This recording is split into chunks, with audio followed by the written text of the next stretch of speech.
a face, somebody's real face. And it can be somebody from anywhere, any time, a picture you've seen, historical character, except if it's a real one, try to find a picture of them. But yes, I do that, I just don't stick it up on the wall, it's stuck up in my mind. But another thing to remember, people have a favourite food, or a colour they like to wear quite a lot, or a colour they don't ever like to wear. They have little habits, little memories, dreams, things that they like and don't like. But they also have postures, verbal words they use quite often, tones of voice, ways they stand, little pains here or there. They get indigestion or headache, or they're clumsy, or they're graceful, or they have a tone of voice. Some people have beautiful voices, some people have voices that you're surprised they don't break the chandeliers. But there are lots of things other than just appearance. And don't do too many of them. A couple for each person will be enough. But things that you remember about them. And haven't you ever walked behind somebody in the street and thought it was someone you knew, and discovered it wasn't, because the way they walk, or a tone of voice, something. It's not just visual, it's a lot of other things as well. Just don't go over the top. And don't use, if you find a perfect adjective, once is sufficient. If it's absolutely perfect for that person, and you'll be tempted to use it every time they come on stage. And keep it brief.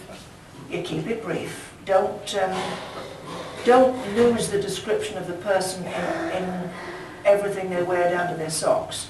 Just, if they wear colourful odd socks, that's probably enough. But don't do it every time. Few things that are memorable, and when you get to, you're talking about keeping it simple, when you get to emotional scenes, no real person is going to talk about the multitudinous seas in Carnadine unless they're a Shakespearean actor and they can't forget it. Keep it reasonably simple. The more emotionally intense we feel about something, the more simple our language is going to be. I hurt means far more ring of truth than, oh, I'm suffering the pains and pangs of this and that and the other, I'm tormented. I feel as if I'm being pulled apart by whatever, rats gnawing my inside. No, I hurt. I hurt. This hurts.